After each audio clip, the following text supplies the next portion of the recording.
कल्पना गर्नुहोस् तपाईको बैंक खातामा आज 10 करोड रुपियाँ आयो। के गर्नुहुन्छ? खुसीले नाच्नुहुन्छ? काममा जानुहुन्छ? पक्कै जानुहुन्न। अर्को कल्पना गर्नुहोस् आज तपाईको खल्तीमा 1 रुपियाँ पनि छैन। अनि के गर्नुहुन्छ? घरबाट निस्कनु अघि 2-3 पटक पर्सका पत्र खोतल्नुहुन्छ, खल्ती छाम्नुहुन्छ।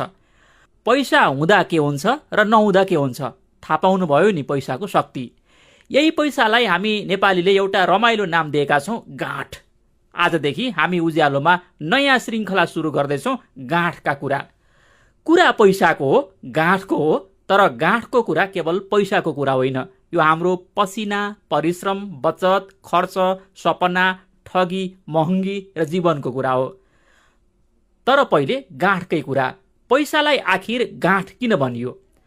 हामी बेला बेला भनिरहन्छौँ, गाँठै भएन के गर्नु, फलानुले त टन्न गाँठ कमाएछ, गाँठी न गुठी जर्जरी उठी, गाँठीमा दाम छैन बजारको डेरा, गाँठ रितियो, गाँठै खाली छ।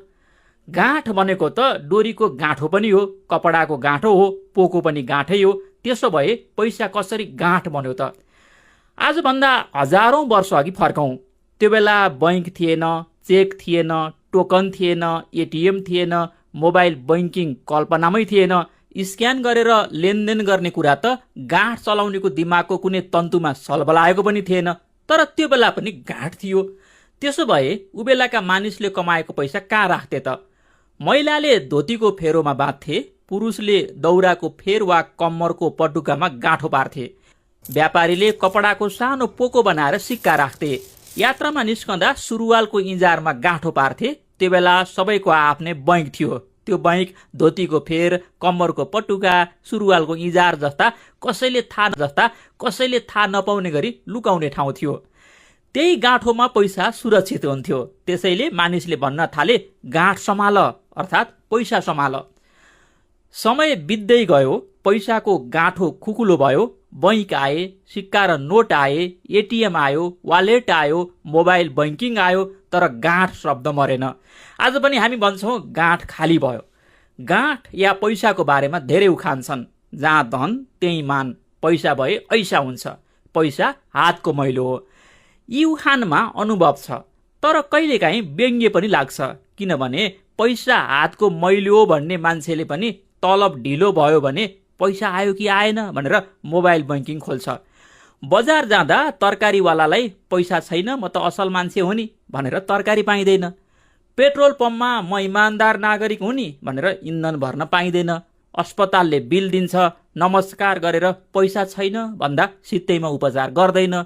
विद्यालयले तपाईको भावना कति राम्रो भनेर शुल्कमा छुट दिँदैन। पैसा केही होइन भन्न सजिलो छ, पैसा बिना जीवन चलाउन सजिलो छैन। तर दम दुवै कुरामा छ। पैसा बिना जीवन चलाउन सजिलो छैन, तर गाँठ टन्न हुँदैमा बाँच्न सजिलो हुन्छ भन्ने पनि छैन। करोडौं कमाएर पनि निदाउने औषधि खाने मानिस हाम्रै वरपर छन्। पैसा नभए पनि मेहनतको पसिना बगाएर परिवारसँग हाँस्दै ढिँडो खाने र मस्त निदाउने मानिस पनि हाम्रै वरपर छन्। पैसाले घर किन्न सक्छ, सम्बन्ध, माया, स्नेह र खुसी किन्न सक्दैन। पैसाले गुण रत्नमाला किताब किन्न सकिन्छ, तर गुण रत्नमालाको विचार, ज्ञान र विवेक किन्न सक्दैन। हो, पैसा बिना काम चल्दैन, तर पैसाले मात्र सबै काम पनि चल्दैन। त्यसैले पैसा कति चाहिन्छ भन्ने कुरा मानिस अनुसार फरक फरक हुन्छ।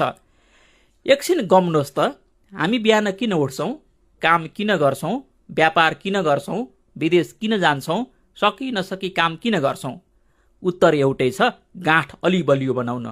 यो गलत होइन। गलत त्यति बेला हुन्छ जब गाँठ ठुलो बनाउँदा मन र मस्तिष्क साँघुरो र ईर्ष्यालु हुन्छ।